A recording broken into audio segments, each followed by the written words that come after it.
ಈ ಕಾರ್ಯಕ್ರಮದ ಪ್ರಾಯೋಜಕರು ಜೈನ್ ಇರಿಗೇಷನ್ ಸಿಸ್ಟಮ್ಸ್ ಲಿಮಿಟೆಡ್, ಜಾಗತಿಕ ತುಂತುರು ಮತ್ತು ಹನಿ ನೀರಾವರಿ ಉಪಕರಣಗಳ ಉತ್ಪಾದಕರು, ಬೇಸಾಯ ತಂತ್ರಜ್ಞಾನ ನಿರೂಪಕರು ಹಾಗೂ ರೋಗರಹಿತ ಟಿಶ್ಯೂ ಕಲ್ಚರ್ ಗಿಡಗಳು, ಕ್ಯಾಡ್ಬರೀಸ್, ಕೋಕೋ ಬೆಳೆಸಿ ಅಧಿಕ ಆದಾಯ ಗಳಿಸಿ, ಹಾಗೂ ಸ್ಟಿಲ್ ಇಂಡಿಯಾ, ಸ್ಟಿಲ್ ಉಪಕರಣಗಳು ತನ್ನಿ ಪರಿವರ್ತನೆ. ವೀಕ್ಷಕರೇ ನಮಸ್ಕಾರ. ಇವತ್ತಿನ ಕೃಷಿ ಋಷಿ ಅಂಗಳದಲ್ಲಿನ ಕಾರ್ಯಕ್ರಮಕ್ಕೆ ತಮಗೆ ಸ್ವಾಗತ. ವೀಕ್ಷಕರೇ, ಇವತ್ತು ನಾವು ಕೃಷಿ ಮಹಾವಿದ್ಯಾಲಯ ಹನುಮನಮಟ್ಟಿ ಹಾವೇರಿಯಲ್ಲಿದ್ದೇವೆ.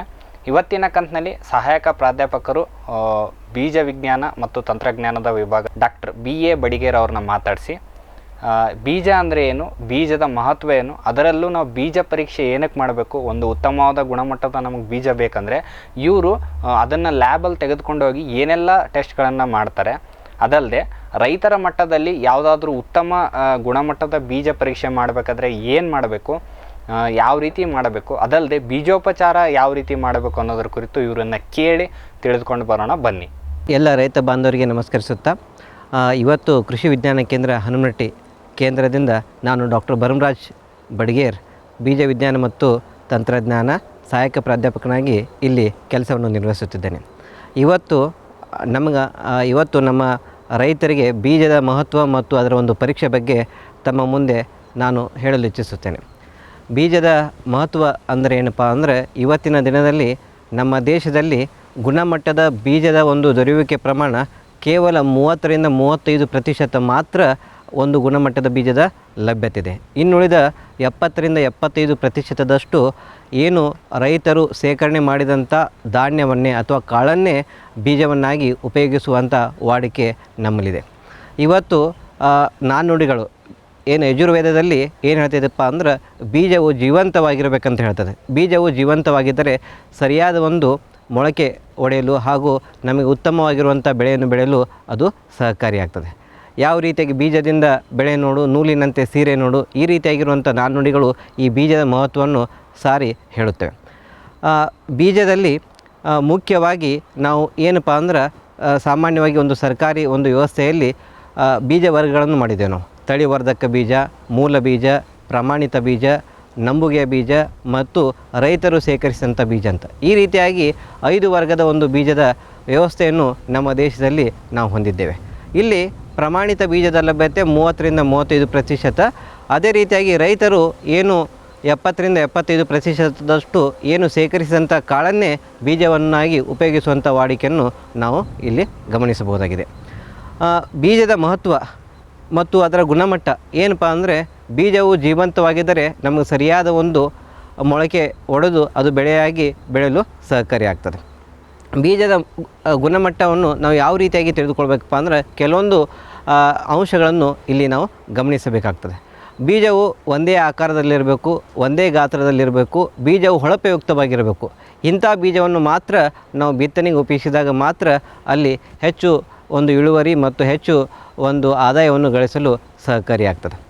ಇನ್ನೊಂದು ಏನಪ್ಪ ಅಂದ್ರೆ, ಬೀಜಕ್ಕೆ ಮೊಳಕೆ ಪ್ರಮಾಣ, ಬೀಜದ ಮೊಳಕೆ ಪ್ರಮಾಣವನ್ನು ನಾವು ನಮ್ಮ ಬಿತ್ತನೆ ಮಾಡೋಕ್ಕಿಂತ ಪೂರ್ವದಲ್ಲೇ ನಾವು ಪರೀಕ್ಷೆ ಮಾಡಿ ಅಂಥ ಒಂದು ಬೀಜಗಳನ್ನು ನಾವು ಏನಪ್ಪ ಅಂದ್ರೆ ಬಿತ್ತನೆಗೆ ಉಪಯೋಗಿಸಿದಾಗ ನಮಗೆ ಏನು ಭೂಮಿಗೆ ಬೀಜವನ್ನು ಹಾಕಿದಾಗ ಆಗುವಂಥ ಒಂದು ನಷ್ಟವನ್ನು ತಡೆಗಟ್ಟಲು ಅದು ಸಹಕಾರಿಯಾಗ್ತದೆ. ಅದರ ಜೊತೆಗೆ ಬೀಜದ ಒಂದು ಭೌತಿಕ ಶುದ್ಧತೆ, ಬೀಜವು ಯಾವುದೇ ರೀತಿಯಾದಂಥ ಕಲಬೆರಕೆ ಬೀಜದಲ್ಲಿ ಇರಬಾರ್ದು. ನಾವು ಯಾವುದೇ ಒಂದು ಬೀಜವನ್ನು ಬಿತ್ತನೆಗೆ ತೆಗೆದುಕೊಂಡಾಗ ಆ ಬೀಜದಲ್ಲಿ ಸಂಪೂರ್ಣವಾಗಿ ಶುದ್ಧವಾಗಿರುವಂಥ ಬೀಜವನ್ನು ನಾವು ಆಯ್ಕೆ ಮಾಡಿಕೊಳ್ಬೇಕು. ಆ ಬೀಜದಲ್ಲಿರುವಂಥ ಜಡವಸ್ತುಗಳಿರ್ಬೋದು ಅಥವಾ ಇನ್ನಿತರ ಬೇರೆ ಪದಾರ್ಥಗಳನ್ನು ನಾವು ಬಿತ್ತನೆ ಮಾಡುವುದಕ್ಕಿಂತ ಪೂರ್ವದಲ್ಲಿ ಅದನ್ನು ಶುಚಿಗೊಳಿಸಿ ಅದನ್ನು ಉಪಯೋಗ ಮಾಡುವಂಥ ವ್ಯವಸ್ಥೆ ನಾವು ಹೊಂದಬೇಕಾಗ್ತದೆ.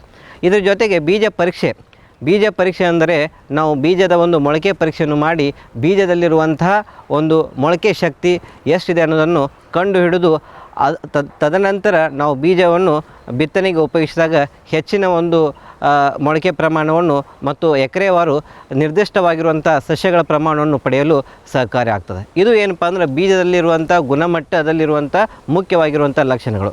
ನಮ್ಮ ರೈತ ಬಾಂಧವರು ಸಾಮಾನ್ಯವಾಗಿ ಏನು ಮಾಡ್ತಾರೆ ಅಂದರೆ, ಯಾವುದೇ ರೀತಿಯಾದಂಥ ಗುಣಲಕ್ಷಣಗಳನ್ನು ನೋಡದೆ ಅಥವಾ ಮೊಳಕೆ ಪರೀಕ್ಷೆಯನ್ನು ಮಾಡದೆ ಬಿತ್ತನೆ ಮಾಡ್ತಾರೆ. ಈ ರೀತಿಯಾಗಿ ಬಿತ್ತನೆ ಮಾಡೋದ್ರಿಂದ ರೈತರಿಗೆ ಹೆಚ್ಚು ಏನಪ್ಪ ಅಂದರೆ ಮೊಳಕೆ ಸರಿಯಾಗಿ ಭೂಮಿಯಲ್ಲಿ ಬರುವುದಿಲ್ಲ, ಬೀಜದ ಒಂದು ಕಳಪೆ ಮಟ್ಟದ ಗುಣಮಟ್ಟ ಇರುವುದರಿಂದ ಇದು ಏನಪ್ಪ ಅಂದರೆ ನಮ್ಮ ರೈತ ಬಾಂಧವರಿಗೆ ಸಾಕಷ್ಟು ಪ್ರಮಾಣದಲ್ಲಿ ಒಂದು ಹಾನಿಯನ್ನು ನಾವು ಗಮನಿಸ್ತೇವೆ. ಆದರೆ ಏನಪ್ಪ ಅಂದ್ರೆ ರೈತರು ಏನು ಮಾರುಕಟ್ಟೆಯಿಂದ ತಂದಂಥ ಬೀಜವು ಸಾಮಾನ್ಯವಾಗಿ ಗುಣಮಟ್ಟದ ಬೀಜಗಳಿರ್ತವೆ, ಅದರಲ್ಲಿ ಉಪಚಾರಿಸಿರ್ತಾರೆ, ಬೀಜೋಪಚಾರವನ್ನು ಮಾಡಿರ್ತಾರೆ. ಈ ರೀತಿಯಾಗಿ ಮಾಡೋದ್ರಿಂದ ಏನಪ್ಪ ಅಂದ್ರೆ ನಮ್ಮ ರೈತರು ಅಂಥ ಬೀಜವನ್ನು ಯಾವುದೇ ರೀತಿಯಂಥ ಪರೀಕ್ಷೆ ಮಾಡದೆ ಉಪಯೋಗ ಮಾಡೋದ್ರಿಂದ ಹೆಚ್ಚು ಲಾಭ ಮತ್ತು ಹೆಚ್ಚು ಆದಾಯ ಗಳಿಸಲು ಸಹಕಾರಿಯಾಗ್ತದೆ.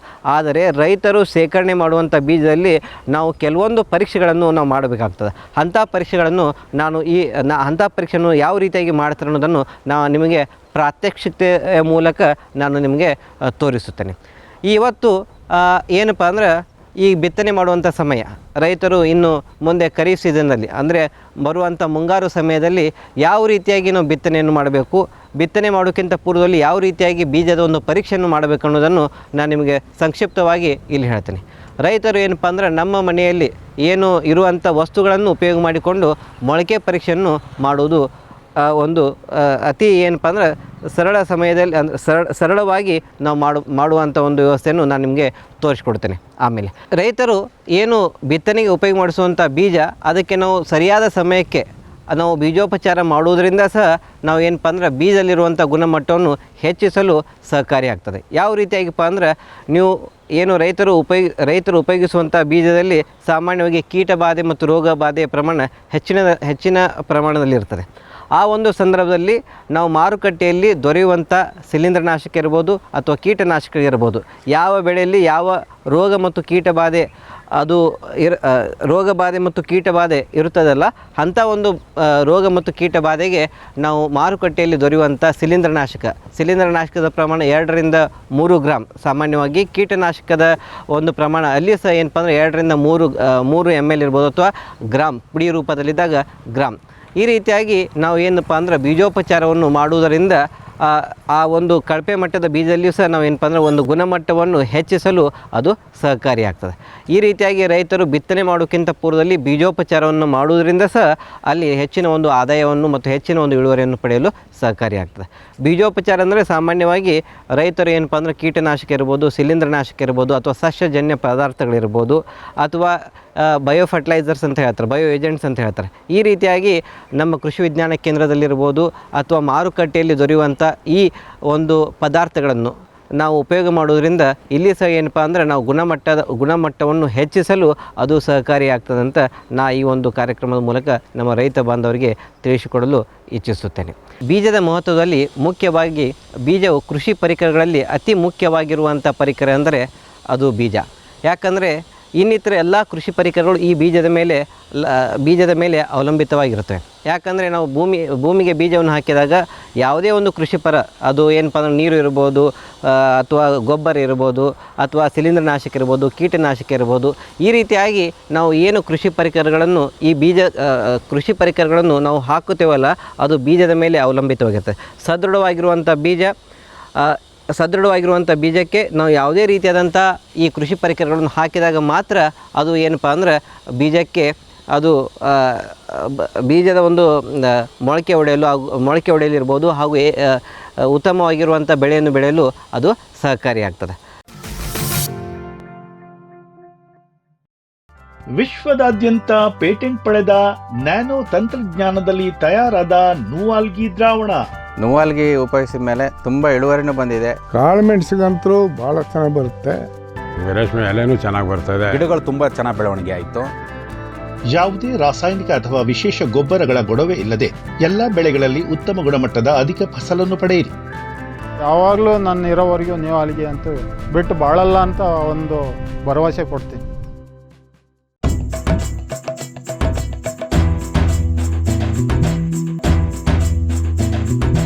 ಕೃಷಿ ಪ್ರಗತಿ ಸಾಕಾರವಾಯಿತು, ಸ್ಟಿಲ್ ತಂತ್ರಜ್ಞಾನದಿ ಸಾಧ್ಯವಾಯಿತು, ಬದಲಾವಣೆಗೆ ಕಾಲ ಕೂಡಿ ಬಂತು. ಸ್ಟಿಲ್ ಉಪಕರಣಗಳು ತನ್ನಿ ಪರಿವರ್ತನೆ.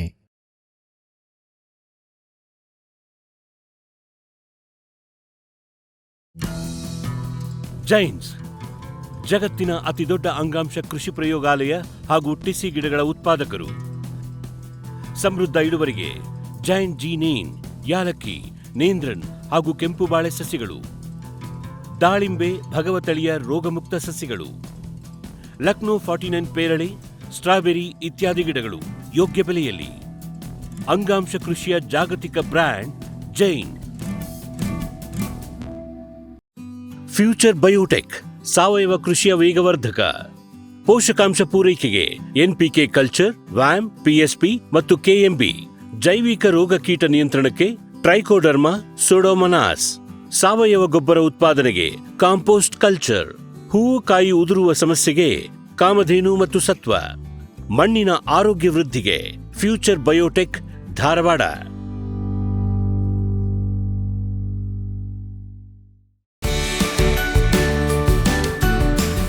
ಎಲ್ಸಾಲ್ ತಂದಿದೆ ಜಾಗತಿಕ ಗುಣಮಟ್ಟದ ನಿಖರ ನೀರಾವರಿ ಮತ್ತು ಫರ್ಟಿಗೇಷನ್ ಆಟೋಮೇಷನ್ ತಂತ್ರಜ್ಞಾನ. ಕೃಷಿ ಕಾರ್ಮಿಕರ ಕೊರತೆ, ದುಬಾರಿ ಕೂಲಿ ಮತ್ತು ಅನಿಯಮಿತ ವಿದ್ಯುತ್ ಪೂರೈಕೆಗೆ ಪರಿಹಾರ. ನಮ್ಮ 12 ವರ್ಷಗಳ ನಂಬಿಕಾರ್ಹ ಉಪಕರಣಗಳಿಂದ ಇದೀಗ ಕೃಷಿ ನೀರಾವರಿ ನಿಮ್ಮ ಬೆರಳ ತುದಿಯಲ್ಲಿ. ಎಲ್ಸಾಲ್.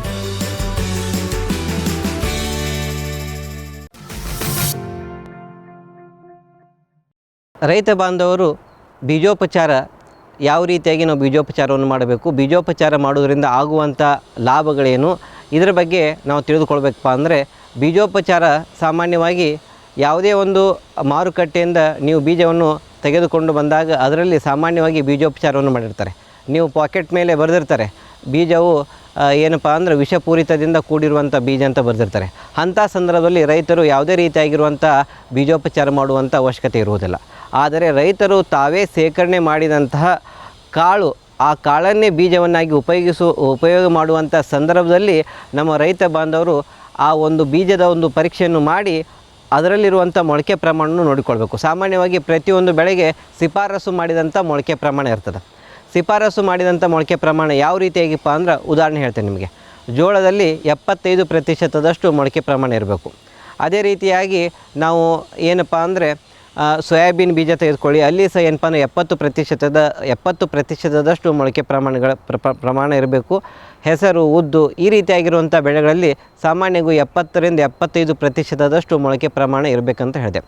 ನಾವು ಮನೆಯಲ್ಲಿ ಬೀಜವನ್ನು ಪರೀಕ್ಷೆ ಮಾಡಿದಾಗ ಆ ಪರೀಕ್ಷೆ ಅಂದರೆ ಏನಪ್ಪ ಅಂದರೆ, ಬೀಜ ಪರೀಕ್ಷೆ ಅಂದರೆ ನಾವು ಸಾಮಾನ್ಯವಾಗಿ ಬೀಜಗಳನ್ನು ಮನೆಯಲ್ಲಿ ನಾವು ದೊರೆಯುವಂಥ ನ್ಯೂಸ್ ಪೇಪರ್ ಅಂತ ಹೇಳ್ತಾರೆ, ದಿನಪತ್ರಿಕೆಗಳು. ಅಂಥ ಒಂದು ದಿನಪತ್ರಿಕೆಯಲ್ಲಿ ಸಹ ಏನಪ್ಪ ಅಂದರೆ ನಾವು ಬೀಜಗಳ ಒಂದು ಪರೀಕ್ಷೆಯನ್ನು ಮಾಡಲು ಬೀಜಗಳ ಪರೀಕ್ಷೆ ಮಾಡಲು ಸಹಕಾರಿಯಾಗ್ತದೆ. ಯಾವ ರೀತಿಯಾಗಿ ಮಾಡ್ತಾರೆ ನಾನು ನಿಮಗೆ ಮತ್ತೆ ತೋರಿಸ್ಕೊಡ್ತೇನೆ. ಅದ್ರ ಜೊತೆಗೆ ಮತ್ತೊಂದು ಕ್ರಮ ಏನಪ್ಪ ಅಂದರೆ, ಯಾವ ರೀತಿಯಾಗಿ ನಾವು ಬೀಜಗಳನ್ನು ಪರೀಕ್ಷೆ ಮಾಡಬೇಕಾದ್ರೆ ಮನೆಯಲ್ಲಿರುವಂಥ ಟ್ರೇದಲ್ಲಿ ನಾವು ಮರಳನ್ನು ಹಾಕಬೇಕು. ಮರಳನ್ನು ಹಾಕಿ ಆ ಒಂದು ಮರಳಿನಲ್ಲಿ 100 ಬೀಜವನ್ನು ಹಾಕಬೇಕು. ಈ ರೀತಿಯಾಗಿ 4 ಟೈಮ್ಸ್ ಅಂದರೆ 4 ಸಲ ನಾವು ಮಾಡಿದಾಗ ಆ ಬೀಜದಲ್ಲಿರುವಂಥ ಮೊಳಕೆ ಪ್ರಮಾಣ ಎಷ್ಟು ಪ್ರಮಾಣದಲ್ಲಿದೆ ಅನ್ನೋದನ್ನು ನಾವು ಕಂಡುಹಿಡಿಯಲು ಸಹಕಾರಿಯಾಗ್ತದೆ. ಉದಾಹರಣೆಗೆ ಹೇಳಬೇಕಪ್ಪ ಅಂದ್ರೆ, ನಾನು ಹೇಳಿದೆ ಏನಪ್ಪ ಅಂದ್ರೆ ಸೋಯಾಬೀನ್ದಲ್ಲಿ 70% ಮೊಳಕೆ ಪ್ರಮಾಣ ಬರಬೇಕಂತ ಹೇಳಿದೆ.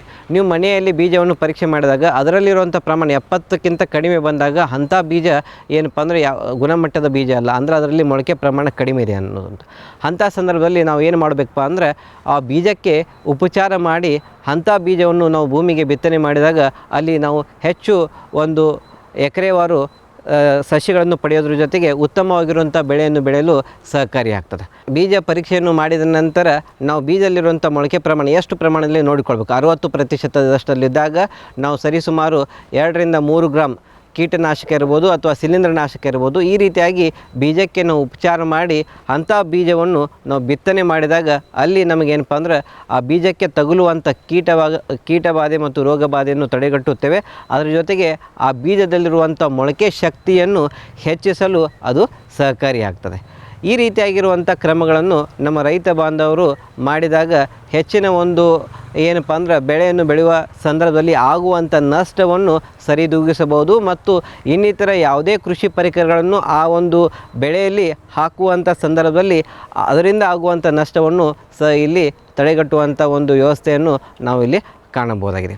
ರೈತರು ಏನು ಕಟಾವು ಮಾಡಿದ ನಂತರ ಯಾವುದೇ ಒಂದು ಬೆಳೆಯನ್ನು ಬೆಳೆದ ನಂತರ ಕಟಾವು ಮಾಡಿದ ನಂತರ ಅಂತಹದೇ ಒಂದು ಧಾನ್ಯವನ್ನು ಬೀಜವನ್ನಾಗಿ ಉಪಯೋಗಿಸುವಂಥ ಸಂದರ್ಭದಲ್ಲಿ ರೈತರು ಯಾವ ರೀತಿಯಾಗಿ ಬೀಜವನ್ನು ಸಂಗ್ರಹಣೆ ಮಾಡಬೇಕು, ಸಂಗ್ರಹಣೆ ಮಾಡಿದಂಥ ಬೀಜವನ್ನು ಯಾವ ರೀತಿಯಾಗಿ ಬೀಜೋಪಚಾರವನ್ನು ಮಾಡಬೇಕು, ಯಾವ ಸಂದರ್ಭದಲ್ಲಿ ಯಾವ ಸಮಯದಲ್ಲಿ ಅದನ್ನು ಬಿತ್ತನೆ ಮಾಡ್ತಾರೆ ಅನ್ನುವಂಥ ವ್ಯವಸ್ಥೆಯನ್ನು ನಾನು ನಿಮಗೆ ಸಂಕ್ಷಿಪ್ತವಾಗಿ ಇಲ್ಲಿ ಹೇಳ್ತೀನಿ. ಕಟಾವು ಮಾಡಿದಂಥ ಬೀಜಕ್ಕೆ ಸಾಮಾನ್ಯವಾಗಿ ನಾವು ಏನಪ್ಪ ಅಂದ್ರೆ ತೆನೆಯನ್ನು ಆಯ್ಕೆ ಮಾಡ್ತಾರೆ ರೈತರು. ಉತ್ತಮವಾಗಿರುವಂಥ ತೆನೆಯನ್ನು ಒಂದು ಕಡೆ ನಾವು ಅದನ್ನು ಸಂಗ್ರಹಣೆ ಮಾಡಬೇಕಾಗ್ತದೆ. ಸಂಗ್ರಹಣೆ ಮಾಡುವಂಥ ಸಮಯದಲ್ಲಿ ನಾವು ಏನಪ್ಪ ಅಂದ್ರೆ ಒಂದೇ ಆಕಾರ ಮತ್ತು ಒಂದೇ ಗಾತ್ರದ ಒಂದು ಬೀಜವನ್ನು ತೆಗೆದುಕೊಳ್ಬೇಕು. ಒಂದೇ ಆಕಾರ ಮತ್ತು ಒಂದೇ ಗಾತ್ರದ ಬೀಜವನ್ನು ತೆಗೆದುಕೊಂಡು ಅದರಲ್ಲಿರುವಂಥ ಕಸ ಕಡ್ಡಿಯನ್ನು ಸಂಪೂರ್ಣವಾಗಿ ನಾವು ತೆಗೆದುಹಾಕಬೇಕು. ಯಾವಾಗ ಮಾಡಬೇಕಪ್ಪ ಅಂದ್ರೆ ರೈತರು ಏನು ಬೆಳೆಯನ್ನು ಬೆಳೆದಿರ್ತಾರಲ್ಲ, ಬೆಳೆದಂಥ ಬೆಳೆಯನ್ನು ಬೀಜಕ್ಕಾಗಿ ಉಪಯೋಗಿಸುವಂತಹ ಆ ಒಂದು ಧಾನ್ಯವನ್ನೇ ಬೀಜಕ್ಕಾಗಿ ಉಪಯೋಗಿಸುವಂಥ ಸಂದರ್ಭದಲ್ಲಿ ಈ ಒಂದು ಕ್ರಮಗಳನ್ನು ನಮ್ಮ ರೈತ ಬಾಂಧವರು ಅನುಸರಿಸಬೇಕಾಗ್ತದೆ. ಯಾವ ರೀತಿಯಾಗಿಪ್ಪ ಅಂದರೆ ಆ ಬಂದಂಥ ಕಾಳಲ್ಲಿರುವಂಥ ಕಸ ಕಡ್ಡಿಯನ್ನು ತೆಗೆದುಹಾಕಬೇಕು. ಕಸ ಕಡ್ಡಿಯನ್ನು ತೆಗೆದುಹಾಕಿ ಉತ್ತಮವಾಗಿರುವಂಥ ಧಾರಕಗಳಂದರೆ ನಾವು ಶೇಖರಣೆ ಮಾಡುವಂಥ ವಸ್ತುಗಳು, ಅದು ಬಟ್ಟೆ ಚೀಲದಲ್ಲಿರ್ಬೋದು ಅಥವಾ ಪಾಲಿಥೀನ್ ಶೀಟ್ದಲ್ಲಿರ್ಬೋದು ಅಥವಾ ಅಲ್ಯೂಮಿನಿಯಂ ಬಾಕ್ಸ್ದಲ್ಲಿರ್ಬೋದು. ಈ ರೀತಿಯಾಗಿ ಶೇಖರಣೆ ಮಾಡುವಂಥ ಸಂದರ್ಭದಲ್ಲಿ ಆ ಬೀಜಕ್ಕೆ ನಾವು ಬೀಜೋಪಚಾರವನ್ನು ಮಾಡಬೇಕಾಗ್ತದೆ. ಬೀಜೋಪಚಾರ ಮಾಡೋದ್ರಿಂದ ಬೀಜಕ್ಕೆ ತಗುಲುವಂಥ ರೋಗ ಮತ್ತು ಕೀಟಬಾಧೆಯನ್ನು ತಡೆಗಟ್ಟಬಹುದು.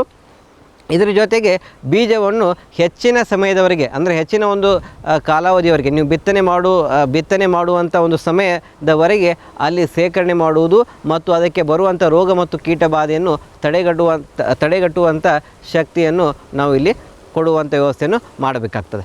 ರೈತರು ಏನು ಶೇಖರಣೆ ಮಾಡಿರ್ತಾರಲ್ಲ ಅಂಥ ಒಂದು ಬೀಜಕ್ಕೆ ಸಾಮಾನ್ಯವಾಗಿ ಶಿಲೀಂಧ್ರನಾಶಕದ ಒಂದು ಉಪಚಾರ ಯಾವ ರೀತಿಯಾಗಿ ಮಾಡ್ತಾರೆ ಅಂದರೆ 2 ರಿಂದ 3 ಗ್ರಾಮ್ ಮಾರುಕಟ್ಟೆಯಲ್ಲಿ ದೊರೆಯುವಂಥ ಥೈರಮ್ ಇರ್ಬೋದು, ಆಮೇಲೆ ಬಾವಿಸ್ಟಿನ್ ಇರ್ಬೋದು, ಮ್ಯಾಂಕೋಜಬ್ ಇರ್ಬೋದು ಅಥವಾ ಇನ್ನಿತರ ಇವತ್ತಿನ ದಿನದಲ್ಲಿ ಇರುವಂಥ ಮಾರುಕಟ್ಟೆಯಲ್ಲಿ ಬಂದಿರುವಂಥ ಶಿಲೀಂಧ್ರನಾಶಕವನ್ನು 2 ರಿಂದ 3 ಗ್ರಾಮ್ ಅದಕ್ಕೆ ಉಪಚಾರವನ್ನು ಮಾಡಬೇಕಾಗ್ತದೆ. ಅದರ ಜೊತೆಗೆ ಇಮ್ಡಾಕ್ಲೋರೋಪಿಡ್ ಇರ್ಬೋದು ಕೀಟನಾಶಕ, ಮತ್ತು ಡೆಲ್ಟಾ ಮೆಥ್ರಿನ್ ಇರ್ಬೋದು. ಈ ರೀತಿಯಾಗಿರುವಂಥ ಕೀಟನಾಶಕವನ್ನು 2 ರಿಂದ 3 ml ಜೊತೆ 2 ರಿಂದ 3 ml ನಾವು ಬೀಜಕ್ಕೆ ಪ್ರತಿ kg ಬೀಜಕ್ಕೆ ಉಪಚಾರ ಮಾಡೋದ್ರಿಂದ ನಾವು ಅಂಥ ಒಂದು ಬೀಜಗಳನ್ನು ಅಂದರೆ ರೈತರು ಶೇಖರಿಸಿದಂಥ ಬೀಜವನ್ನು ಹೆಚ್ಚಿನ ಸಮಯದವರೆಗೆ ಶೇಖರಣೆ ಮಾಡುವಂಥ ವ್ಯವಸ್ಥೆಯನ್ನು ನಾವಿಲ್ಲಿ ಕಾಣಬಹುದಾಗಿದೆ. ಎಲ್ಲ ರೈತ ಬಾಂಧವರಿಗೆ ಬೀಜದ ಗುಣಮಟ್ಟ ಎಂದು ನಾವು ಹೇಳಬೇಕಾದ್ರೆ ಅದಕ್ಕೆ ನಾವು ಸರಿಯಾದ ಒಂದು ಪರೀಕ್ಷೆಯನ್ನು ಮಾಡಬೇಕಾಗ್ತದೆ. ಬೀಜ ಪರೀಕ್ಷೆ ಯಾವ ರೀತಿಯಾಗಿ ಬೀಜ ಪರೀಕ್ಷಾ ಕೇಂದ್ರದಲ್ಲಿ ನಮ್ಮ ದೇಶ ಮತ್ತು ರಾಜ್ಯದಲ್ಲಿರುವಂಥ ಬೀಜ ಪರೀಕ್ಷಾ ಕೇಂದ್ರಗಳಲ್ಲಿ ಸಾಮಾನ್ಯವಾಗಿ 4 ಬೀಜ ಪರೀಕ್ಷೆಗಳನ್ನು ನಾವು ಮಾಡ್ತೇವೆ. ಅದರಲ್ಲಿ ಮುಖ್ಯವಾಗಿ ಬೀಜದ ಭೌತಿಕ ಪರೀಕ್ಷೆ, ಬೀಜದ ಮೊಳಕೆ ಪರೀಕ್ಷೆ, ಬೀಜದ ತೇವಾಂಶ ಪರೀಕ್ಷೆ ಮತ್ತು ಬೀಜದ ಆರೋಗ್ಯ ಪರೀಕ್ಷೆ. ಈ ರೀತಿಯಾಗಿ 4 ಪರೀಕ್ಷೆಯನ್ನು ಮಾಡಿ ಶಿಫಾರಸು ಮಾಡಿದಂತಹ ಏನು ಒಂದು ಗುಣಮಟ್ಟ ಇರ್ತದಲ್ಲ ಬೀಜದ ಗುಣಮಟ್ಟ, ಅದಕ್ಕಿಂತ ಜಾಸ್ತಿ ಇದ್ದಾಗ ಮಾತ್ರ ಅಂಥ ಒಂದು ಬೀಜವನ್ನು ಪ್ರಮಾಣೀಕರಣ ಸಂಸ್ಥೆಯಿಂದ ಪ್ರಮಾಣೀಕರಣಕ್ಕೆ ಒಳಪಟ್ಟು ಅಂಥ ಒಂದು ಗುಣಮಟ್ಟದ ಬೀಜವನ್ನು ನಮ್ಮ ರೈತರು ಆಹಾರದ ಉತ್ಪಾದನೆಗೆ ನಾವು ಬೀಜವನ್ನು ಪೂರೈಸುವಂಥ ವ್ಯವಸ್ಥೆಯನ್ನು ನಾವು ಹೊಂದಿದ್ದೇವೆ. ಆದರೆ ಹೇಳಿದಂಗೆ 70 ರಿಂದ 75% ಏನು ಗುಣಮಟ್ಟದ ಬೀಜಗಳ ಕೊರತೆ ನಮ್ಮ ದೇಶದಲ್ಲಿ ಕಾಣುವುದರಿಂದ ನಮ್ಮ ರೈತರು ಏನು ಶೇಖರಣೆ ಮಾಡಿರ್ತಾರಲ್ಲ ಅಂಥ ಬೀಜಕ್ಕೆ ಯಾವುದೇ ರೀತಿಯಾಗಿರುವಂಥ ಗುಣಮಟ್ಟದ ಪರೀಕ್ಷೆಯನ್ನು ಮಾಡುವುದಿಲ್ಲ ಮತ್ತು ಯಾವುದೇ ರೀತಿಯಾದಂಥ ಪ್ರಮಾಣೀಕರಣ ಸಂಸ್ಥೆಯಿಂದ ಪ್ರಮಾಣೀಕರಣಕ್ಕೆ ಒಳಪಟ್ಟಿರುವುದಿಲ್ಲ. ಆದ ಕಾರಣ ರೈತರು ಏನು ಶೇಖರಣೆ ಮಾಡಿದಂಥ ಬೀಜಕ್ಕೆ ನಾವು ಮನೆಯಲ್ಲಿಯೇ ಅಂದರೆ ರೈತರು ತಮ್ಮ ಹೊಲದಲ್ಲಿಯೇ ಬೀಜವನ್ನು ಪರೀಕ್ಷೆ ಮಾಡಿ ಅಲ್ಲಿ ಸಹ ಏನಪ್ಪ ಅಂದರೆ ರೈತರು ಗುಣಮಟ್ಟವನ್ನು ತಿಳಿದುಕೊಳ್ಳುವಂಥ ವ್ಯವಸ್ಥೆಯನ್ನು ನಾವು ಮಾಡಬಹುದಾಗಿದೆ. ಸಾಮಾನ್ಯವಾಗಿ ರೈತರು ಏನಪ್ಪ ಅಂದರೆ ಬೀಜದ ತೇವಾಂಶ ಪರೀಕ್ಷೆ ಅಂದರೆ ನೀವು ಬೀಜವನ್ನು ಹಿಡಿದಾಗ ಆ ಬೀಜದಲ್ಲಿರುವಂಥ ತೇವಾಂಶ ಮಟ್ಟ ಗೊತ್ತಾಗ್ತದೆ. ನಾವು ಯಾವ ರೀತಿಯಾಗಿ ರೈತರು ಸಾಮಾನ್ಯವಾಗಿ ಬೀಜವನ್ನು ಮುಟ್ಟಿದಾಗ ಬೀಜವು ಗಟ್ಟಿಯಾಗಿರ್ತದೆ, ಅಂಥ ಬೀಜದಲ್ಲಿ ತೇವಾಂಶ ಮಟ್ಟ ಕಡಿಮೆ ಇದೆ ಅನ್ನುವಂಥ ಒಂದು ವ್ಯವಸ್ಥೆಯನ್ನು ನಾವು ಕಾಣ್ತೇವೆ. ಅದರ ಜೊತೆಗೆ ಹೊಳಪಯುಕ್ತವಾಗಿರುವಂಥ ಬೀಜವು ಹೊಳಪಯುಕ್ತವಾಗಿರಬೇಕು, ಒಂದೇ ಆಕಾರ ಆಗಿರಬೇಕು. ಇದು ಏನಪ್ಪ ಅಂದರೆ ಬೀಜದ ಒಂದು ಭೌತಿಕ ಶುದ್ಧತೆಯ ಪರೀಕ್ಷೆಯನ್ನು ನಾವು ಕೇವಲ ಅಂದರೆ ನಾವು ಬರಿಗಣ್ಣಿಂದಲೂ ಸಹ ನಾವು ಬೀಜದ ಭೌತಿಕ ಪರೀಕ್ಷೆಯನ್ನು ಮಾಡಬಹುದಾಗಿದೆ. ಇವು 2 ಸಾಮಾನ್ಯವಾಗಿ ಪರೀಕ್ಷೆಯನ್ನು ಬೀಜ ಪರೀಕ್ಷಾ ಕೇಂದ್ರಗಳಲ್ಲಿ ನಾವು ಬೀಜ ಪರೀಕ್ಷೆಯನ್ನು ಮಾಡುವಂಥ ಅಧಿಕಾರಿಗಳು ಮಾಡ್ತಾರೆ. ಅದೇ ರೀತಿಯಾಗಿ ನಾವು ನಮ್ಮ ಮನೆಯಲ್ಲಿ ಸಹ ಅಂದರೆ ರೈತರು ತಾವು ಏನಪ್ಪ ಅಂದರೆ ಗಟ್ಟಿಯಾಗಿರುವಂಥ ಬೀಜ ಇರಬೇಕು, ಒಂದೇ ಆಕಾರದ ಬೀಜ ಇರಬೇಕು. ಆಮೇಲೆ ಬೀಜವನ್ನು ನೀವು ಮುಟ್ಟಿ ನೋಡಿದಾಗ ಅದರಲ್ಲಿ ಯಾವುದೇ ರೀತಿಯಾಗಿರುವಂಥ ತೇವಾಂಶ ಮಟ್ಟ ಜಾಸ್ತಿ ಇದ್ದಾಗ ಅದು ಸರಿಯಾಗಿ ಗಟ್ಟಿಯಾಗಿರುವುದಿಲ್ಲ. ಈ ರೀತಿಯಾಗಿ ಒಂದು ಪರೀಕ್ಷೆಯನ್ನು ನಾವು ಮನೆಯಲ್ಲೇ ನಾವು ಮಾಡಬಹುದಾಗಿದೆ. ಅದರ ಜೊತೆಗೆ ಮತ್ತೊಂದು ಮುಖ್ಯವಾಗಿರುವಂಥ ಪರೀಕ್ಷೆ ಅಂದರೆ ಮೊಳಕೆ ಪರೀಕ್ಷೆ. ಬೀಜದ ಮೊಳಕೆ ಪರೀಕ್ಷೆ ಮಾಡಿದ ನಂತರನೇ ಆ ಬೀಜದಲ್ಲಿ ನಾವು ಪ್ರತಿ ನಾವು ಬಿತ್ತನೆ ಮಾಡುವಂಥ ಬೀಜಕ್ಕೆ ಎಷ್ಟು ಸಸ್ಯಗಳನ್ನು ಪಡೆಯಬಹುದು ಅನ್ನೋದನ್ನು ನಾವು ಕಂಡುಹಿಡಿಯಬಹುದಾಗಿದೆ. ನಾವೊಂದು ಉದಾಹರಣೆ ಮೂಲಕ ತಮಗೆ ಹೇಳ್ತೇನೆ. ಜೋಳದ ಒಂದು ಬೀಜವನ್ನು ಪರೀಕ್ಷೆ ಮಾಡಿದಾಗ ಸಾಮಾನ್ಯವಾಗಿ 75% ಮೊಳಕೆ ಬರಬೇಕಂತ ಹೇಳ್ತಾರೆ. 75% ಮೊಳಕೆ ಅಂದರೆ ಏನಪ್ಪ ಅಂದರೆ 100 ಬೀಜವನ್ನು ಹಾಕಿದಾಗ 75 ಬೀಜ ಸಂಪೂರ್ಣವಾಗಿ ಅದು ಸಸ್ಯಗಳಾಗಿ ರೂಪುಗೊಂಡಿರಬೇಕು. ಸಸ್ಯಗಳಾಗಿ ರೂಪುಗೊಂಡಿರಬೇಕಪ್ಪ ಅಂದರೆ ಆ ಬೀಜವು ಸಂಪೂರ್ಣವಾಗಿ ಬೇರು ಮತ್ತು ಕಾಂಡ ಬಂದಂತಹ ಒಂದು ಬೀಜಕ್ಕೆ ಒಂದು ಸಸ್ಯ ಅಂತ ನಾವು ಹೇಳ್ತೀವಿ. 100 ಬೀಜವನ್ನು ಹಾಕಿದಾಗ ಸಾಮಾನ್ಯವಾಗಿ 75 ಬೀಜ ಅದು ಸಂಪೂರ್ಣವಾಗಿ ಮೊಳಕೆ ಹೊಡೆದಿರಬೇಕು. ಮೊಳಕೆ ಅಂದರೆ ಏನಪ್ಪ ಅಂದರೆ ಬೇರು ಮತ್ತು ಕಾಂಡ ಸಂಪೂರ್ಣವಾಗಿ ರಚನೆಯಾಗಿರಬೇಕು. ಅದಕ್ಕೆ ಒಂದು ಸಸ್ಯ ಅಂತ ಹೇಳ್ತಾರೆ. ಈ ರೀತಿಯಾಗಿ 75ರಷ್ಟು ಸಸ್ಯಗಳು ಬಂದಾಗ ಅಲ್ಲಿ ಆ ಬೀಜವು ಗುಣಮಟ್ಟದ ಬೀಜ ಅಂತ ನಾವು ಹೇಳ್ಬೋದಾಗಿದೆ. ಇಲ್ಲಿ ಏನಾಗ್ತಿತ್ತಪ್ಪ ಅಂದ್ರೆ ರೈತರು ಶೇಖರಣೆ ಮಾಡಿದಂಥ ಬೀಜಕ್ಕೆ ಯಾವುದೇ ರೀತಿಯಾಗಿರುವಂಥ ಗುಣಮಟ್ಟ ಇರುವುದಿಲ್ಲ. ನೀವು ಮೊಳಕೆ ಪರೀಕ್ಷೆಗೆ ಇಟ್ಟಾಗ 75% ಬರುವುದಿಲ್ಲ, 50 ಬಂದಿರ್ಬೋದು, 45%ದಷ್ಟು ಒಂದು ಮೊಳಕೆ ಬಂದಿರ್ಬೋದನ್ನು ನಾವು ಕಾಣ್ತೇವೆ. ಅಂಥ ಸಂದರ್ಭದಲ್ಲಿ ರೈತರು ಏನು ಮಾಡಬೇಕಪ್ಪ ಅಂದ್ರೆ ಶಿಲೀಂಧ್ರನಾಶಕ ಇರ್ಬೋದು ಅಥವಾ ಕೀಟನಾಶಕ ಇರ್ಬೋದು ಅಥವಾ ಹೆಚ್ಚಿನ ಒಂದು ಬೀಜದ ಒಂದು ಪ್ರಮಾಣವನ್ನು ನಾವು ಬಿತ್ತನೆ ಮಾಡುವಂಥ ಸಮಯದಲ್ಲಿ ಉಪಯೋಗ ಮಾಡೋದ್ರಿಂದ ನಮ್ಮ ರೈತರು ಏನಪ್ಪ ಅಂದ್ರೆ ಒಂದು ಎಕರೆವಾರು ನಿರ್ದಿಷ್ಟ ಮಟ್ಟದ ಒಂದು ಸಸ್ಯಗಳನ್ನು ಪಡೆಯಲು ಅದು ಸಹಕಾರಿಯಾಗ್ತದೆ. ಭೂಮಿದೀಪ ಸಾರಜನಕ ರಂಜಕ ಒದಗಿಸುವ ಸೂಕ್ಷ್ಮಾಣುಜೀವಿ ಮಿಶ್ರಿತ ಸಮೃದ್ಧ ಸಾವಯವ ಎರೆಗೊಬ್ಬರ. ಕಾಳು ಮೆಣಸಿಗೆ ಟ್ರೈಕೋಡರ್ಮಾ ಸಂವರ್ಧಿತ ವಿಶೇಷ ಎರೆಗೊಬ್ಬರ. ಕುದುರೆ, ಹೇಸರಗತ್ತೆ, ಲದ್ದಿಯ ಅಧಿಕ ಪೌಷ್ಟಿಕಾಂಶದ ಅಶ್ವಸಾರ ಎರೆಗೊಬ್ಬರ. ಎನ್ಪಿಕೆ, ಲಘು ಮತ್ತು ಸೂಕ್ಷ್ಮ ಪೋಷಕಾಂಶಗಳು, ಸಸ್ಯ ಪ್ರಚೋದಕಗಳು ಹಾಗೂ ಹಾರ್ಮೋನುಗಳ ಆಗರ ಭೂಮಿದೀಪ ಎರೆಗೊಬ್ಬರ. ಕ್ಯಾಡ್ಬರಿ ಚಾಕೊಲೇಟಿನ ಮೂಲ ಅಂಶ ಕೋಕೋ. ನಿಮ್ಮ ಆದಾಯ ದ್ವಿಗುಣಕ್ಕೆ ಕೋಕೋ ಒಂದು ಉತ್ತಮ ಬೆಳೆ.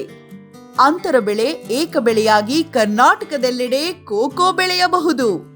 ಹೈಬ್ರಿಡ್ F1 ಗಿಡಗಳ ಪೂರೈಕೆ ಮತ್ತು ಕೋಕೋ ಬೀಜ ಖರೀದಿ ಕ್ಯಾಡ್ಬರಿಯಿಂದ. ಲಕ್ಷಾಂತರ ಎಕರೆ ಬೆಳೆ ವಿಸ್ತರಣೆಗೆ ಇದೇ ಅವಕಾಶ. ಈ ಸದಾವಕಾಶವನ್ನ ಸದ್ಬಳಕೆ ಮಾಡಿಕೊಳ್ಳಿ.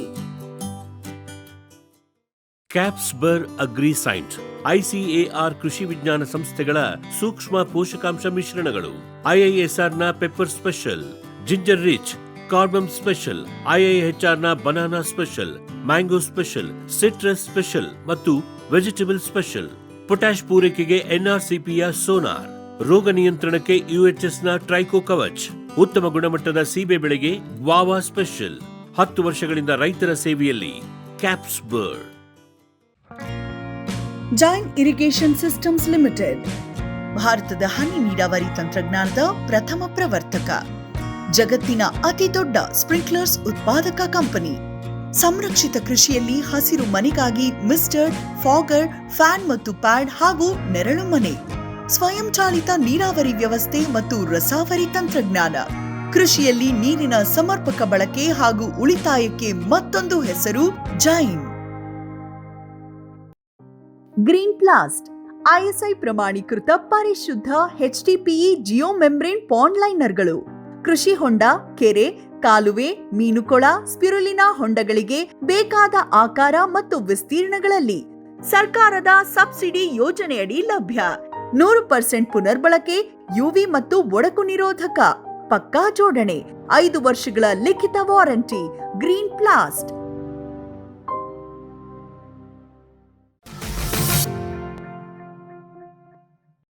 ಈ ಒಂದು ಪರೀಕ್ಷೆಗಳನ್ನು ನಾವು ಯಾವ ರೀತಿಯಾಗಿ ಮಾಡಬೇಕಪ್ಪ ಅಂದ್ರೆ ಮನೆಯಲ್ಲಿ ದೊರೆಯುವಂಥ ದಿನಪತ್ರಿಕೆಗಳಿರ್ಬೋದು, ಆಮೇಲೆ ನಾವು ಮನೆಯಲ್ಲಿ ಏನು ಪ್ಲಾಸ್ಟಿಕ್ ಹಾಳೆ ಅಂತ ನಾವು ಉಪಯೋಗ ಮಾಡ್ತೀವಲ್ಲ ಅಂಥ ಒಂದು ಪ್ಲಾಸ್ಟಿಕ್ ಹಾಳೆಯನ್ನು ತೆಗೆದುಕೊಳ್ಬೇಕು. ಆ ದಿನಪತ್ರಿಕೆ ಏನು 3ರಿಂದ 4 ಪದರದೊಳಗೆ 3ರಿಂದ 4 ಪೇಪರ್ಸ್ ಅನ್ನು ನಾವು ತೆಗೆದುಕೊಳ್ಬೇಕು. ಪೇಪರ್ಸನ್ನು ತೆಗೆದುಕೊಂಡು ಅದರ ಕೆಳಗೆ ನಾವು ಪಾಲಿಥೀನ್ ಸೀಟನ್ನು ಹಾಕಬೇಕು. ಪಾಲಿಥೀನ್ ಸೀಟ್ ಹಾಕಿ ಮೇಲೆ ಒದ್ದೆ ಮಾಡಬೇಕು. ಬಟ್ಟೆ ಅಂದರೆ ಪೇಪರನ್ನು ಒದ್ದೆ ಮಾಡಿ ಆ ಪಾಲಿಥೀನ್ ಸೀಟ್ ಮೇಲೆ ಹಾಕಬೇಕು. ಹಾಕಿದ ಮೇಲೆ ನಾವು ಏನು ಮಾಡಬೇಕಪ್ಪ ಅಂದರೆ ದೊಡ್ಡ ಗಾತ್ರದ ಬೀಜ ಇದ್ದಾಗ 50 ಬೀಜವನ್ನು ಪ್ರತಿ ಪೇಪರಿಗೆ ಹಾಕಬೇಕು. ಇದನ್ನು 8 ಸಲ ನಾವು ಮಾಡಬೇಕಾಗ್ತದೆ. ಇದು ಏನಪ್ಪ ಅಂದರೆ ಸಾಮಾನ್ಯವಾಗಿ ನಾವು ಬೀಜ ಪರೀಕ್ಷಾ ಕೇಂದ್ರದಲ್ಲಿ ಮಾಡುವಂಥ ಒಂದು ಕ್ರಮ. ಆದರೆ ನಮ್ಮ ರೈತ ಬಾಂಧವರು ಏನಪ್ಪ ಅಂದ್ರೆ 50 ಬೀಜವನ್ನು ದೊಡ್ಡ ಗಾತ್ರದ ಬೀಜದಾಗ 50 ಬೀಜವನ್ನು ಆ ದಿನಪತ್ರಿಕೆ ಅಂದರೆ ಒದ್ದೆ ಮಾಡಿದಂಥ ದಿನಪತ್ರಿಕೆ ಮೇಲೆ ಹಾಕಿ ಅದನ್ನು ಏನಪ್ಪ ಅಂದ್ರೆ ಸಾಮಾನ್ಯವಾಗಿ 4ರಿಂದ 5 ಸಲ, 4 ಅಂದರೆ ನೀವು ಏನಪ್ಪ ಅಂದ್ರೆ 200 ಬೀಜವನ್ನು ನೀವು ತೆಗೆದುಕೊಳ್ಬೇಕಾಗ್ತದೆ. ಅಂದರೆ ಚಿಕ್ಕ ಗಾತ್ರದ ಬೀಜ ಇದ್ದಾಗ 100 ಬೀಜವನ್ನು ಹಾಕಬೇಕು, ದೊಡ್ಡ ಗಾತ್ರದ ಬೀಜವಿದ್ದಾಗ 50 ಬೀಜವನ್ನು ಹಾಕಬೇಕಾಗ್ತದೆ. ಈ ರೀತಿಯಾಗಿ ಹಾಕಿ ನಾವು ಏನಪ್ಪ ಅಂದ್ರೆ ಅದರ ಮೇಲೆ ನಾವು ಏನು ಬೀಜವನ್ನು ಇಡಬೇಕಾಗ್ತದೆ. ಬೀಜವನ್ನು ಇಡುವಂಥ ಕ್ರಮದಲ್ಲಿ ನಾವು ಏನಪ್ಪ ಅಂದ್ರೆ ಒಂದರ ಕೆಳಗೆ ಒಂದು ಬೀಜವನ್ನು ನಾವು ಇಡಬಾರ್ದು. ಯಾವ ರೀತಿಯಾಗಿ ನಾವು ಬೀಜವನ್ನು ಇಡಬೇಕಪ್ಪ ಅಂದರೆ ಆ ಪೇಪರ್ ಮೇಲೆ ನಾವು ಫಸ್ಟು 10 ಬೀಜವನ್ನು ಹಾಕಬೇಕು. 100 ಬೀಜ ಇಡಬೇಕಾದ್ರೆ ಫಸ್ಟ್ 10 ಬೀಜವನ್ನು ಹಾಕಬೇಕು. ಆಮೇಲೆ ಒಂದ್ರ ಬಿಟ್ಟು ಕೆಳಗೆ ನಾವು 10 ಬೀಜವನ್ನು ಹಾಕಬೇಕು. ಪೇಪರ್ ಮೇಲೆ ಹಾಕಿದ ನಂತರ ಮತ್ತೆ ನಾವು ಏನಪ್ಪ ಅಂದ್ರೆ ನ್ಯೂಸ್ ಪೇಪರ್ ಅಂದರೆ ಏನೋ ಮತ್ತೆ ನಾವು ದಿನಪತ್ರಿಕೆಯನ್ನು ಒದ್ದೆ ಮಾಡಿ ಆ ಪೇಪರ್ ಮೇಲೆ ನಾವು ಹಾಕಬೇಕು. ನೀವೇನು ಇಟ್ಟಿರ್ತೀರಲ್ಲ ಬೀಜದ ಮೇಲೆ ಹಾಕಬೇಕು. ಹಾಕಿ ಒಂದು ಬದಿಯಿಂದ ನಾವು ಪಾಲಿಥೀನ್ ಸೀಟವನ್ನು ನಾವು ಫೋಲ್ಡ್ ಮಾಡಬೇಕು. ಫೋಲ್ಡ್ ಮಾಡಿದ ನಂತರ 2 ಬದಿಯಿಂದ ನಾವು ಏನಪ್ಪ ಅಂದ್ರೆ ಅದನ್ನು ಸುತ್ತಬೇಕು. ಸುತ್ತಿ ಮಧ್ಯಭಾಗದಲ್ಲಿ ಬರುವ ಹಾಗೆ ನಾವು ಸುತ್ತಿ ಅದಕ್ಕೆ ನಾವು ಏನಪ್ಪ ಅಂದ್ರೆ ರಬ್ಬರ್ ಬ್ಯಾಂಡ್ಗಳಿಂದ ಹಾಕಬೇಕು. ಹಾಕಿ ಅದನ್ನು ಏನಪ್ಪ ಅಂದ್ರೆ ಇನ್ಕ್ಲೈನ್ಡ್ ಪೊಸಿಷನ್ ಅಂತ ಹೇಳ್ತಾರೆ. ನಾವು ಈ ರೀತಿಯಾಗಿ ಅಂದರೆ ನಾವು ಮನೆಯಲ್ಲಿ ತೇವ ಇರುವಂಥ ಪ್ರದೇಶದಲ್ಲಿ ಯಾವ ರೀತಿಯಾಗಿಪ್ಪ ಅಂದ್ರೆ ಸಿಂಕ್ ಇರ್ಬೋದು, ಬಾತ್ರೂಮ್ ಇರ್ಬೋದು, ಆಮೇಲೆ ಎಲ್ಲಿ ತೇವಾಂಶ ಇರ್ತದಲ್ಲ ಅಂಥ ಒಂದು ಪ್ರದೇಶದಲ್ಲಿ ಆ ಒಂದು ರೋಲ್ ಮಾಡಿದಂಥ ಪೇಪರನ್ನು ಅಂದರೆ ಮೊಳಕೆ ಹೊಡೆಯುವಂಥ ಒಂದು ಕಾಗದ ಪೇಪರನ್ನು ನಾವು ಅಲ್ಲಿ ಇಡಬೇಕಾಗ್ತದೆ. ಈ ರೀತಿಯಾಗಿ ಇಟ್ಟಾಗ ಅಲ್ಲಿ ಏನಪ್ಪ ಅಂದ್ರೆ ಸರಿ ಸುಮಾರು 7ರಿಂದ 8 ದಿನಕ್ಕೆ ಅಲ್ಲಿ ಮೊಳಕೆ ಹೊಡೆದು ಎಷ್ಟು ಪ್ರಮಾಣದಲ್ಲಿ ಮೊಳಕೆ ಇದೆ ಅನ್ನೋದನ್ನು ಕಂಡುಹಿಡಿಯಲು ಸಹಕಾರಿಯಾಗ್ತದೆ.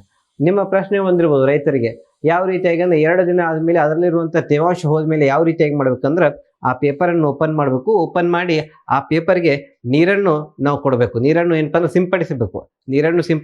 ನೀರನ್ನು ಹಾಕಬಾರ್ದು.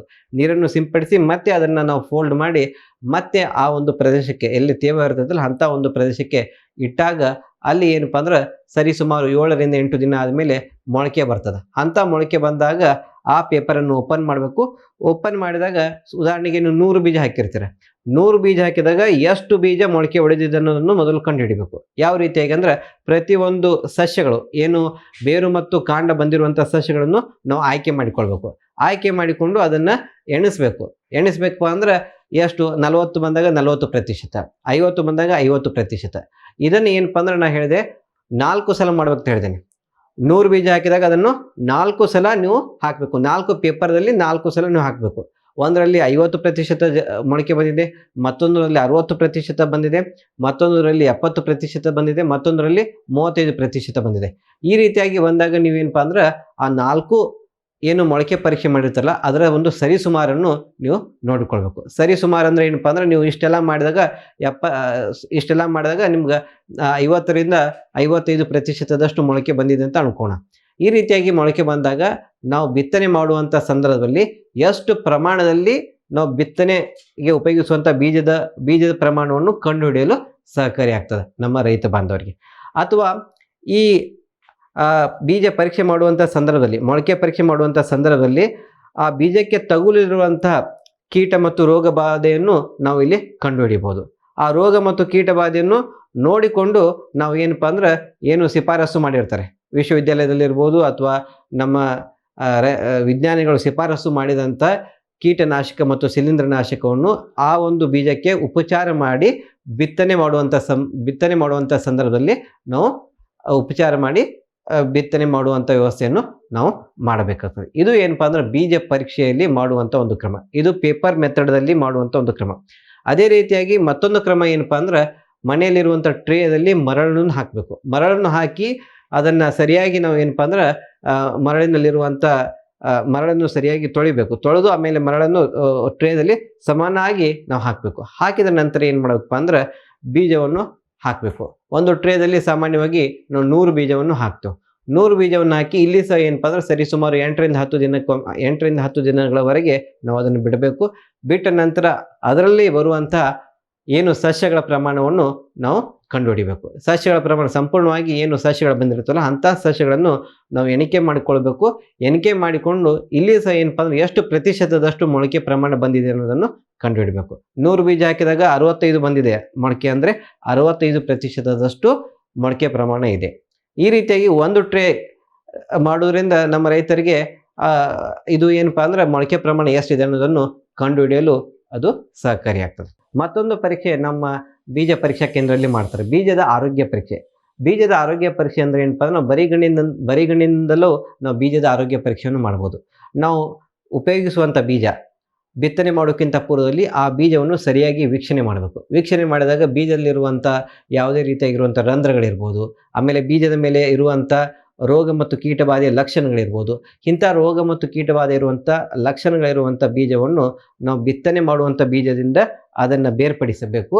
ಕೇವಲ ಶುದ್ಧವಾಗಿರುವಂಥ ಬೀಜ, ಗುಣಮಟ್ಟದ ಬೀಜ ಮಾತ್ರ ನಾವು ಬಿತ್ತನೆಗೆ ಉಪಯೋಗಿಸುವುದರಿಂದ ರೈತರು ಹೆಚ್ಚಿನ ಒಂದು ಇಳುವರಿಯನ್ನು ಮತ್ತು ಏನು ಇವತ್ತು ನಮ್ಮ ದೇಶದ ಪ್ರಧಾನಮಂತ್ರಿಗಳು ಶ್ರೀ ನರೇಂದ್ರ ಮೋದಿಜಿಯವರು ನಮ್ಮ ರೈತರ ಆದಾಯವನ್ನು ದ್ವಿಗುಣಗೊಳಿಸಿದರು. 2022ಕ್ಕೆ ಈ ಒಂದು ಕಾರ್ಯಕ್ರಮವನ್ನು ಹಾಕಿಕೊಂಡಿದ್ದರು. ಈ ಒಂದು ಕಾರ್ಯಕ್ರಮದ ರೈತರ ಒಂದು ಆದಾಯವನ್ನು ದ್ವಿಗುಣಗೊಳಿಸುವಂಥ ಕ್ರಮ. ರೈತರ ಆದಾಯವನ್ನು ದ್ವಿಗುಣಗೊಳಿಸಬೇಕಾದ್ರೆ ನಾವು ಕೃಷಿ ಪರಿಕರಗಳಲ್ಲಿ ಮುಖ್ಯವಾಗಿರುವಂಥ ಪರಿಕರ ಅಂದರೆ ಬೀಜ. ಈ ಬೀಜದ ಮೇಲೆ ಇನ್ನಿತರ ಎಲ್ಲ ಕೃಷಿ ಪರಿಕರಗಳು ಅವಲಂಬಿತವಾಗಿರ್ತದೆ. ಅದಕ್ಕೆ ನಾವೇನಪ್ಪ ಅಂದರೆ ಗುಣಮಟ್ಟದ ಬೀಜವನ್ನು ಬಳಕೆ ಮಾಡಿ ನಮ್ಮ ರೈತರಲ್ಲಿ ಸರಿಸುಮಾರು 15-30% ಹೆಚ್ಚು ಇಳುವರಿ ಮತ್ತು ಹೆಚ್ಚು ಆದಾಯವನ್ನು ಗಳಿಸಲು ಇದು ಸಹಕಾರಿಯಾಗ್ತದೆ.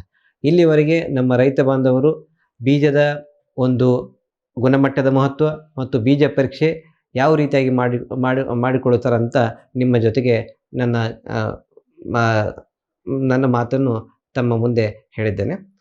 ಎಲ್ಲ ರೈತ ಬಾಂಧವರಿಗೆ ನಮಸ್ಕಾರ. ವೀಕ್ಷಕರೇ, ಎಷ್ಟೊತ್ತು ನಮಗೆ ಡಾಕ್ಟರ್ BA ಬಡಿಗೇರವರು ಬೀಜ ಅಂದರೆ ಏನು, ಒಂದು ಗುಣಮಟ್ಟದ ಬೀಜವನ್ನು ನಾವು ಅಳಿಬೇಕಾದ್ರೆ ಏನೆಲ್ಲ ಮಾನದಂಡಗಳಿದ್ದಾವೆ, ಆಮೇಲೆ ಉತ್ತಮವಾದ ಒಂದು ನಾವು ಬೀಜವನ್ನು ಆಯ್ಕೆ ಮಾಡಬೇಕಾದ್ರೆ ಯಾವ ರೀತಿ ಒಂದು ಬೀಜ ಪರೀಕ್ಷೆ ಮಾಡಬೇಕು, ಇವರು ಒಂದು ಲ್ಯಾಬ್ ಹಂತದಲ್ಲಿ ಯಾವ ರೀತಿ ಮಾಡ್ತಾರೆ, ರೈತರ ಹಂತದಲ್ಲಿ ಆದರೆ ಯಾವ ರೀತಿ ಮಾಡಬೇಕು ಅನ್ನೋದ್ರ ಕುರಿತು ಸಾಕಷ್ಟು ಮಾಹಿತಿಗಳನ್ನು ನಮ್ಮೊಂದಿಗೆ ಹಂಚಿಕೊಂಡ್ರು. ಹಾಗಾಗಿ ಇಷ್ಟೊತ್ತು ಮಾಹಿತಿ ಕೊಟ್ಟಿದ್ದಕ್ಕೆ ಅವರಿಗೆ ಧನ್ಯವಾದಗಳನ್ನು ತಿಳಿಸುತ್ತಾ ಇವತ್ತಿನ ಕೃಷಿ ಋಷಿ ಅಂಗಳದಲ್ಲಿ ಕಾರ್ಯಕ್ರಮವನ್ನು ಇಲ್ಲಿಗೆ ಮುಗಿಸ್ತಾ ಇದ್ದೀವಿ. ನಮಸ್ಕಾರಗಳು. ಈ ಕಾರ್ಯಕ್ರಮದ ಪ್ರಾಯೋಜಕರು ಜೈನ್ ಇರಿಗೇಷನ್ ಸಿಸ್ಟಮ್ಸ್ ಲಿಮಿಟೆಡ್, ಜಾಗತಿಕ ತುಂತುರು ಮತ್ತು ಹನಿ ನೀರಾವರಿ ಉಪಕರಣಗಳ ಉತ್ಪಾದಕರು, ಬೇಸಾಯ ತಂತ್ರಜ್ಞಾನ ನಿರೂಪಕರು ಹಾಗೂ ರೋಗರಹಿತ ಟಿಶ್ಯೂ ಕಲ್ಚರ್ ಗಿಡಗಳು, ಕ್ಯಾಡ್ಬರೀಸ್, ಕೋಕೋ ಬೆಳೆಸಿ ಅಧಿಕ ಆದಾಯ ಗಳಿಸಿ, ಹಾಗೂ ಸ್ಟಿಲ್ ಇಂಡಿಯಾ, ಸ್ಟಿಲ್ ಉಪಕರಣಗಳು ತನ್ನಿ ಪರಿವರ್ತನೆ.